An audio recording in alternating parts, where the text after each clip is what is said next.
নমস্কার বন্ধুরা, কেমন আছো সবাই? আশা করি যে যেখানেই আছো আপন আপন কর্তব্যগুলোকে ভালোবাসা সততার সাথে সম্পূর্ণ করার আপ্রাণ চেষ্টা চালিয়ে যাচ্ছ। আর আমরা আমাদের এই কর্তব্যরূপ সাধনায় সাফল্য লাভ করব পরমেশ্বরের কৃপায়। এই শুভ কামনা নিয়ে এসো আজ শুরু করি আচার্য জগদীশচন্দ্র বসুর লেখা আরেকটি প্রবন্ধ, যে প্রবন্ধটি আমরা পড়ছি জগদীশচন্দ্র সেরা রচনা সম্ভার এই বইটি থেকে। এই বইটি আমি নিয়েছি banglabooks.in এই ওয়েবসাইটটি থেকে, আর এই বইটির প্রকাশক হলেন পত্রভারতী। তো বন্ধুরা চলে যাওয়া যাক পরবর্তী প্রবন্ধে।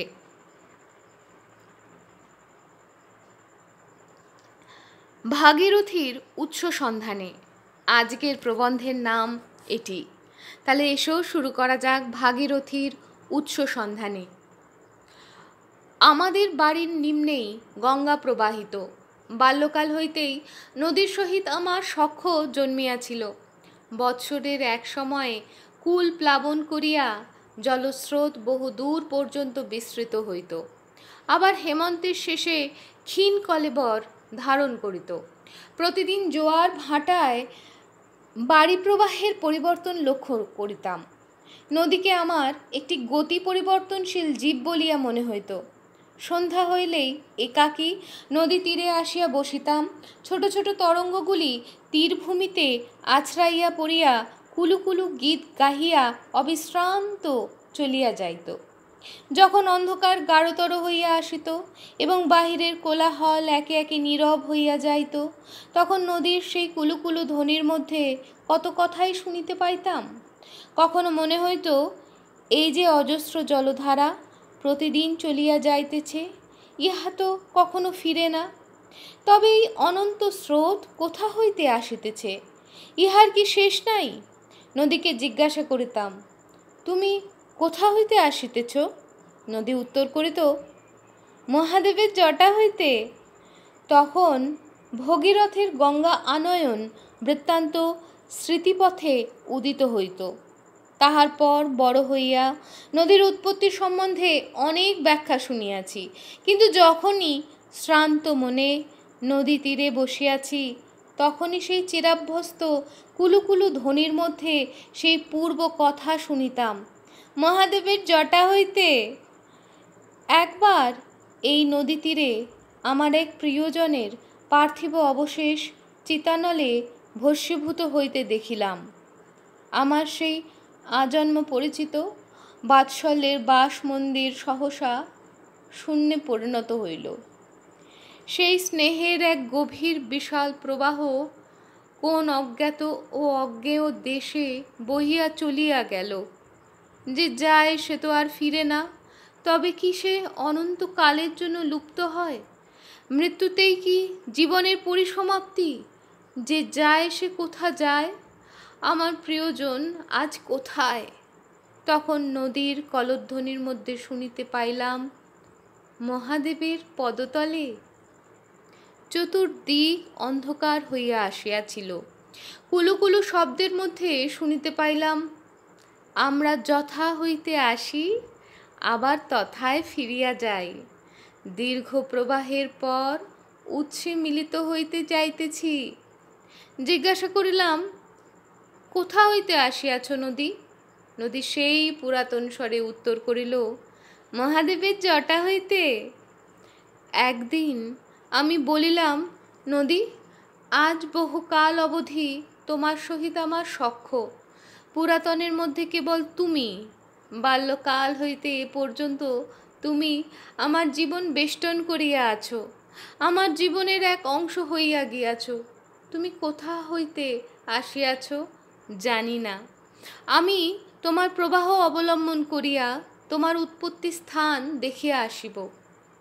শুনিয়াছিলাম উত্তর পশ্চিমে যে তুষারমণ্ডিত গিরিশৃঙ্গ দেখা যায়, তথা হইতে জাহ্নবীর উৎপত্তি হইয়াছে।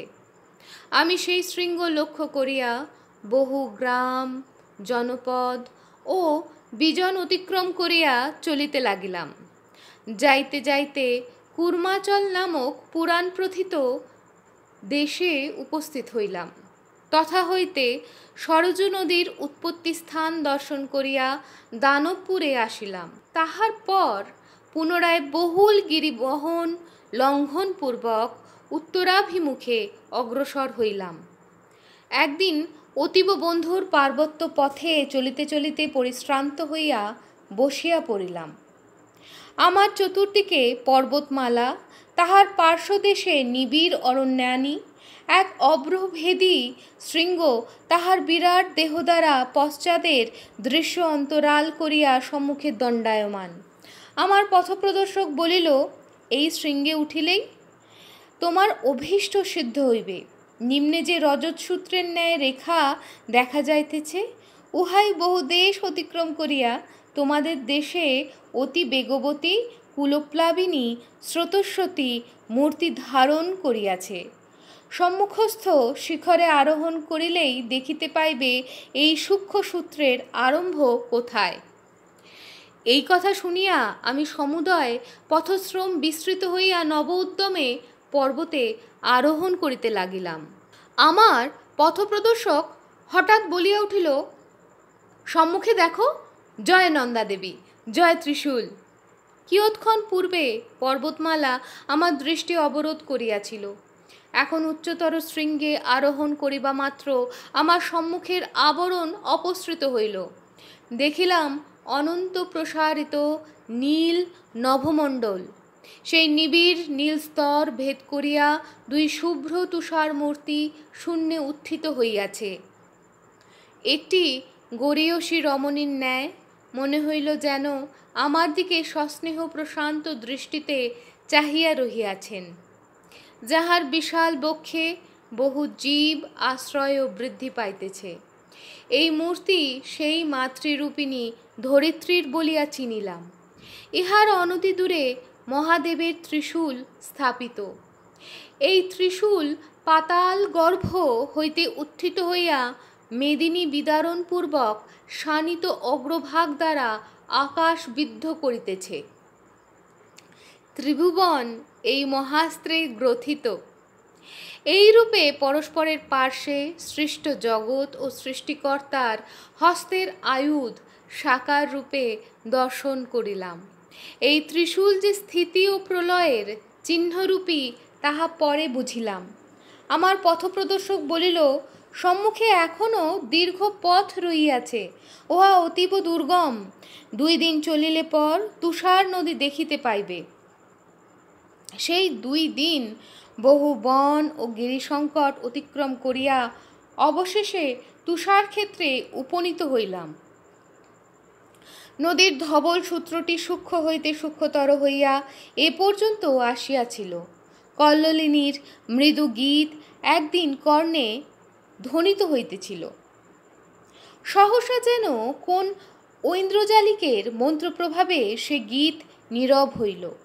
নদীর তরল নীর অকস্মাৎ কঠিন নিস্তব্ধ তুষারে পরিণত হইল। ক্রমে দেখিলাম স্থানে স্থানে প্রকাণ্ড উর্মিমালা প্রস্তরীভূত হইয়া রহিয়াছে, যেন ক্রীড়াশীল চঞ্চল তরঙ্গগুলিকে কে তিষ্ঠ বলিয়া অচল করিয়া রাখিয়াছে।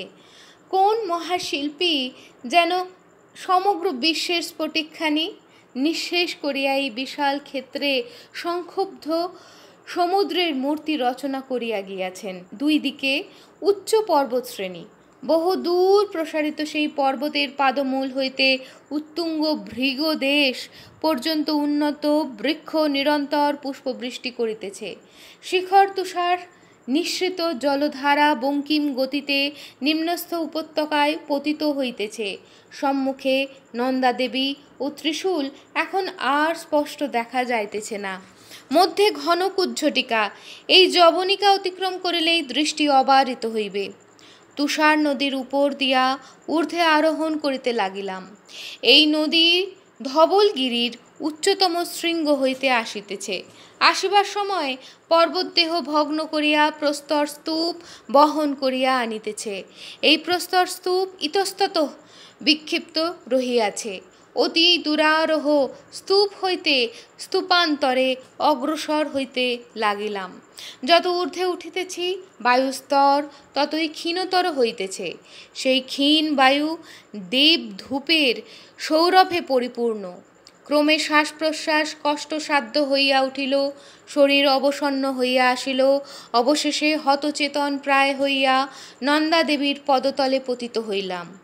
সহসা শত শত শঙ্খনাদ একত্রে কর্ণরন্ধ্রে প্রবেশ করিল।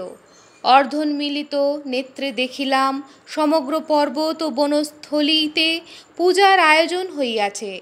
জলপ্রপাতগুলি যেন সুবৃহৎ কমণ্ডলু মুখ হইতে পতিত হইতেছে। সেই সঙ্গে পারিজাত বৃক্ষ সকল শত পুষ্প বর্ষণ করিতেছে। দূরে দিক আলোড়ন করিয়া শঙ্খধ্বনির ন্যায় গভীর ধ্বনি উঠিতেছে। ইহা শঙ্খধ্বনি কি পতনশীল তুষার পর্বতের বজ্র নিনাদ স্থির করিতে পারিলাম না। কতক্ষণ পরে সম্মুখে দৃষ্টিপাত করিয়া যাহা দেখিলাম তাহাতে হৃদয় উচ্ছ্বসিত ও দেহ পুলকিত হইয়া উঠিল। এতক্ষণ যে কুজ্ঝটিকা নন্দাদেবী ও ত্রিশূল আচ্ছন্ন করিয়াছিল তাহা ঊর্ধ্বে উত্থিত হইয়া শূন্য মার্গ আশ্রয় করিয়াছে। নন্দাদেবীর শিরোপরি এক অতি বৃহৎ ভাস্বর জ্যোতি বিরাজ করিতেছে। তাহা একান্ত দূর নিরীক্ষ। সেই জ্যোতিপুঞ্জ হইতে নির্গত ধূমরা দিক দিগন্ত ব্যাপিয়া রহিয়াছে। তবে এই কি মহাদেবের জটা?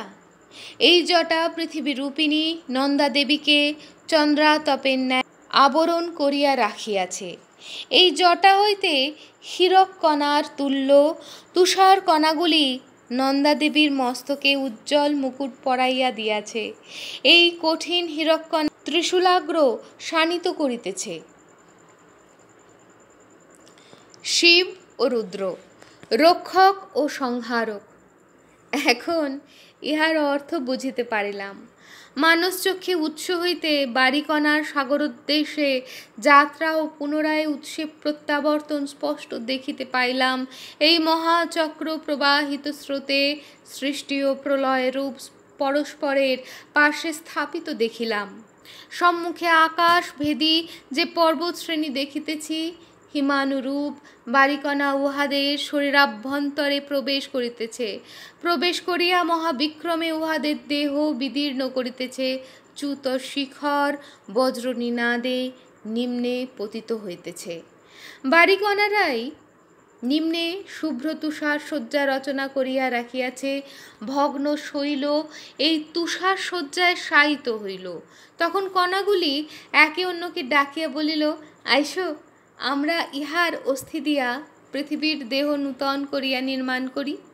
কোটি কোটি ক্ষুদ্র হস্ত অসংখ্যা অনুপ্রমাণ শক্তির মিলনে অনায়াস সেই পর্বত ভার বহিয়া নিম্নে কোনো পথ ছিল না। পতিত পর্বতখণ্ডের ঘর্ষণেই পথ কাটিয়া লইল। উপত্যকা রচিত হইল।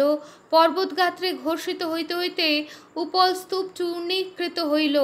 আমি যে স্থানে বসিয়া আছি তাহার উভয়ত তুষারবাহিত প্রস্তরখণ্ড রাশীকৃত রহিয়াছে। ইহার নিম্নেই তুষারকণা তরলাকৃতি ধারণ করিয়া ক্ষুদ্র সারিতে পরিণত হইয়াছে।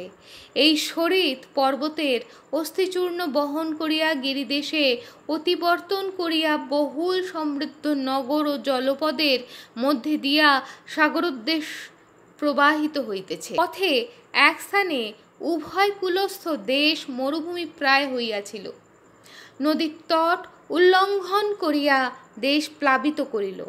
পর্বতের অস্থিচূর্ণ সংযোগে মৃত্তিকার উর্বরাশক্তি বর্ধিত হইল। কঠিন পর্বতের দেহাবশেষ দ্বারা বৃক্ষলতার সজীব শ্যাম দেহ নির্মিত হইল। বারিকণাগণই বৃষ্টিরূপে পৃথিবী ধৌত করিতেছে এবং মৃত ও পরিত্যক্ত দ্রব্য বহন করিয়া সমুদ্র গর্ভে নিক্ষেপ করিতেছে। তথায় মনুষ্য চক্ষুর অগোচরে নূতন রাজ্যের সৃষ্টি হইতেছে। সমুদ্রে মিলিত বারিকণা কুল সর্বদা বিতাড়িত হইয়া বেলাভূমি ভগ্ন করিতেছে। জলকণা কখনো ভূগর্ভে প্রবেশ করিয়া পাতাল পুরস্থ অগ্নিকুণ্ডে আহুতি স্বরূপ হইতেছে, সেই মহাযজ্ঞোত্থিত ধূমরাশি পৃথিবী বিদারণ করিয়া আগ্নেয়গিরির অগ্নুদ্গার রূপে প্রকাশ পাইতেছে, সেই মহা তেজে পৃথিবী কম্পিত হইতেছে, ঊর্ধ্ব ভূমি অতলে নিমজ্জিত ও সমুদ্রতল উন্নত হইয়া নূতন মহাদেশ নির্মিত হইতেছে। সমুদ্রে পতিত হইয়াও বাড়িবিন্দুগণের বিশ্রাম নাই। সূর্যের তেজে উদ্দীপ্ত হইয়া ইহারা ঊর্ধ্বে উড্ডীন হইতেছে। ইহারাই একদিন অশনীয় ঝঞ্ঝা বলে পর্বত শিখরাভিমুখে ধাবিত হইয়া তথায় বিপুল জটা জাল মধ্যে আশ্রয় লইবে, আবার কালক্রমে বিশ্রামান্তে পর্বত পৃষ্ঠে তুহিনাকারে পতিত হইবে। এই গতির বিরাম নাই, শেষ নাই। এখনো ভাগীরথী তীরে বসিয়া তাহার কুলুকুলু ধ্বনি শ্রবণ করি, এখনো তাহাতে পূর্বের ন্যায় কথা শুনিতে পাই। এখন আর বুঝিতে ভুল হয় না, নদী তুমি কোথা হইতে আসিয়াছ? ইহার উত্তরে এখন সুস্পষ্ট স্বরে শুনিতে পাই, মহাদেবের জটা হইতে। দাসী। 1895 এপ্রিল মাস। তো বন্ধুরা, আজকের মতো এখানেই শেষ করলাম। তবে একটা কথা বলবো, এই যে প্রশ্ন, এই প্রশ্নটাই আমাদের জীবনে আমাদের নতুন কিছু জানতে এবং সমস্যার সমাধান করতে শেখায়। তাই প্রশ্ন তো করতেই হবে, উত্তর আবার নিজেকেই খুঁজে নিতে হবে। তাহলে আজ এই অবধি, আবার ফিরে আসবো আগামী সপ্তাহে আর একটা কোনো নতুন প্রবন্ধ উপস্থাপনা নিয়ে। ততক্ষণ পর্যন্ত সবাই ভালো থাকুন, সুস্থ থাকুন, বিজ্ঞানে থাকুন। শুভমস্তু।